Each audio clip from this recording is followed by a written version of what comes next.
17 তারিখ, আজকে কত 12 তারিখ আছে, মুহররমের 5, ইংরাজি আজকে 12 তারিখ, 10ই মুহররমুল হারাম, 17 তারিখ বুধবার ইনশাআল্লাহু তাআলা। কোরআন শরীফ থেকে দুটি আয়াতে কারিমা তেলাওয়াত করেছি, হাদিস পাক থেকে একটি হাদিস শরীফ পড়েছি। আল্লাহ পাক চাইলে সংক্ষিপ্ত আলাপ আলোচনা। কোরআন শরীফ থেকে যে আয়াতটি পড়েছি, আল্লাহ রাব্বুল আলামিন বলেন, ইন্না ইদ্দাতাশ শুহুরি ইনদাল্লাহি, নিশ্চয় গণনার দিক দিয়ে আল্লাহর কাছে 12টি মাস রয়েছে। ইসনা আশারা শাহরা, 12টি মাস। কবে থেকে? তাহলে আমরা তো আগে থেকেই জানি, ইংরাজিতেও তো 12 মাস, বাংলায়ও তো 12 মাস।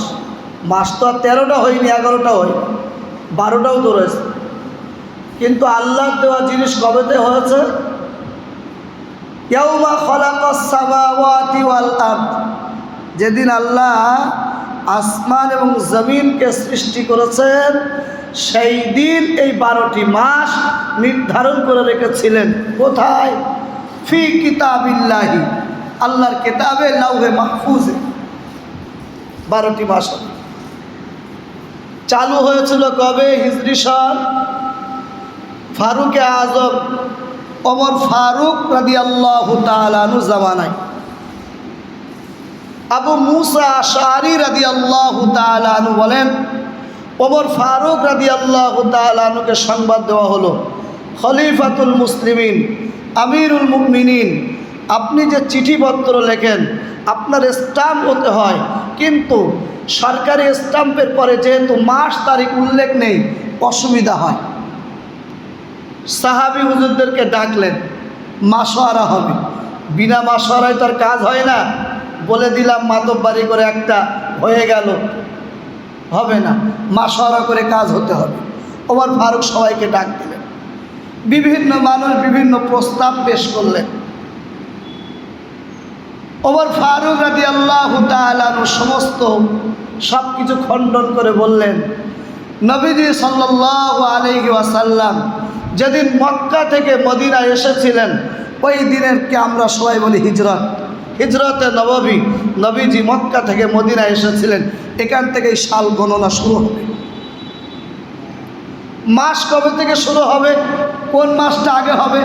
নবীজির জন্মের মাস রবিউল আউয়াল, বড় বরকতময় মাস, তাহলে এই মাসটা ফার্স্ট হোক।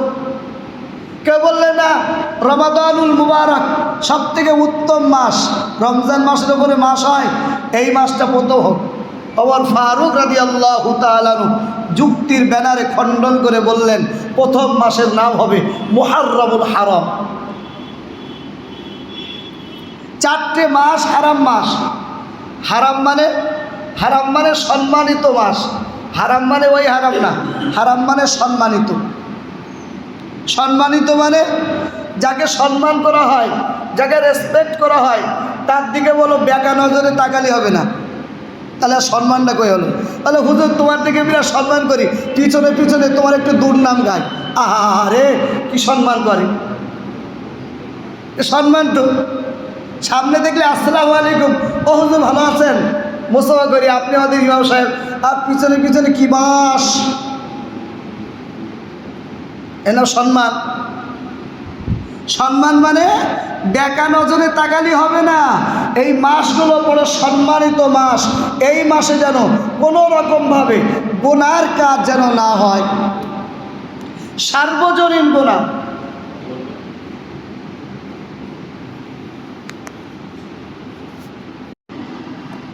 জি, তাহলে বলছিলাম সম্মানিত মানে এই মাসে যেন কোনো রকমভাবে আল্লাহ বিদ্রোহী, খোদাদ্রোহী, রসুল বিদ্রোহী কোনো কাজ যেন না হয়, শরিয়াত বিদ্রোহী কোনো কাজ যেন না হয়, হিংসা মারামারি যেন না হয়, কটু কথা যেন মুখ থেকে না বার হয়। এর নাম হলো সম্মান করা মাস। 4টে মাস। নাম্বার 1 মুহররমুল হারাম, ফার্স্ট। আর একটা মাসের নাম হলো রজবুল মুরাজ্জব। এই 2 মাস আর যুলকাদা যুলহিজ্জা দুটো মাস আমরা পিছনে ছেড়ে এসেছি। জিলহজ মাস পেরিয়ে গেছে, রমজান শুরু হয়ে গেছে, আমরা নতুন একটা বছরে ঢুকে গেছি। আরবি নববর্ষ মুহররমুল হারাম, সালও পাল্টিয়ে গেছে। 1445 হিজরি ছিল, এটা 1446 হিজরি।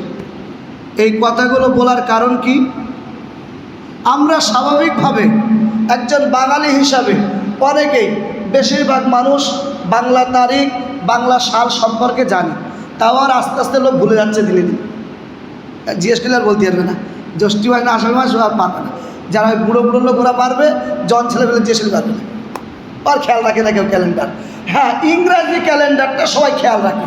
আজ কত তারিখ ঘড়িতেও লেখা রয়েছে, হাতেও লেখা আছে, মানে হাতে সেই ঘড়ি আসতে না, ওই ঘড়িতেও লেখা রয়েছে, দেয়াল ঘড়িতেও লেখা রয়েছে, বাড়ির ঘড়িতেও লেখা রয়েছে।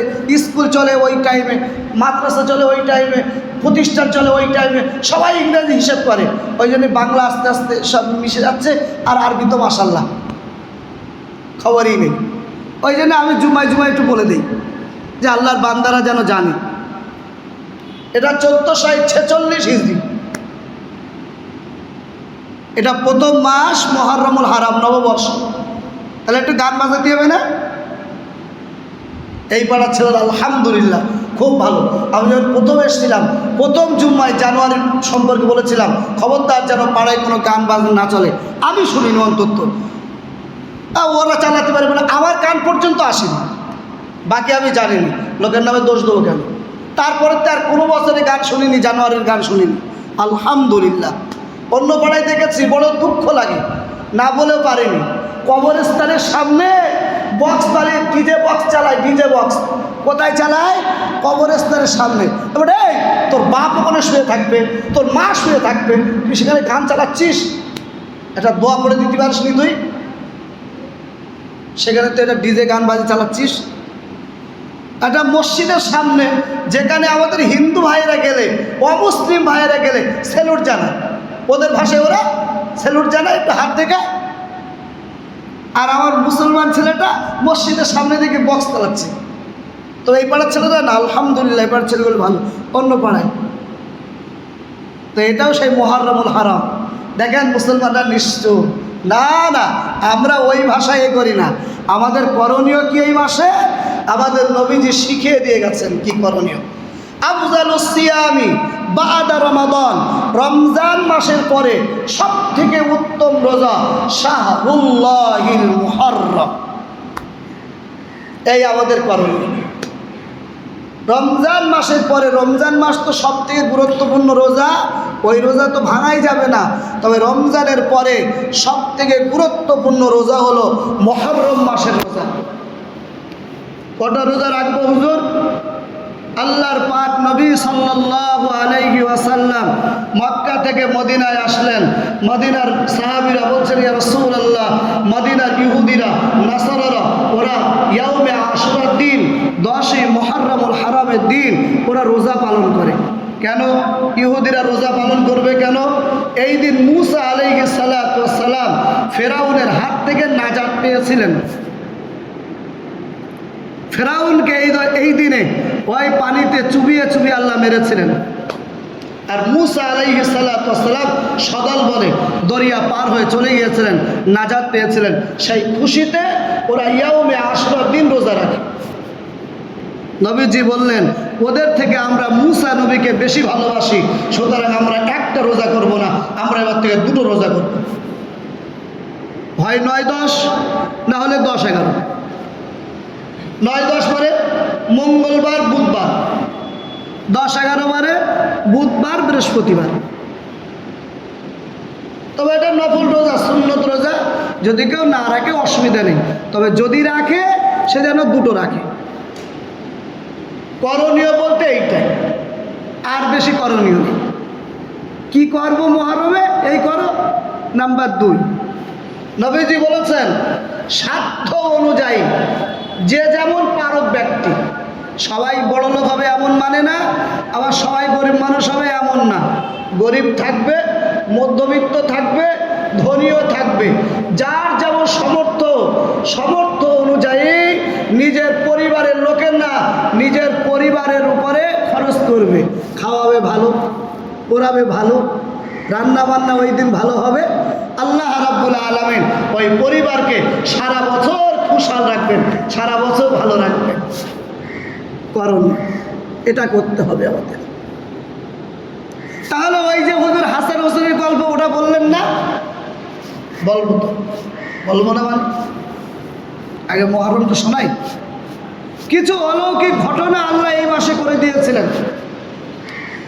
হযরত আদম আলাইহিস সালাতু ওয়াস সালামের তওবা আল্লাহ এই মাসে কবুল করেছিলেন। আদম নবী আল্লাহর কাছে তওবা করেছিলেন, আল্লাহ তওবা কবুল করেছিলেন। উম্মতের শিক্ষা কি? গুনাহগার উম্মত আল্লাহর কাছে যেন তওবা করে এই মাসে তওবা করলে আল্লাহ তওবাটা কবুল করে নেন। আল্লাহ বছরের শুরু এই মাসে তওবা করছি, আগামী দিনে যেন গুনাহ না করি, বিগত দিনে যা গুনাহ করে ফেলেছি তার থেকে তওবা করে নিচ্ছি, আর গুনাহ করব না এবং আগামীতে যেন আর গুনাহ না করি। তওবা করলে আল্লাহ তওবা কবুল করে। মূসা আলাইহিস সালাতু ওয়াস সালামকে আল্লাহ নাজাত দিয়েছিলেন।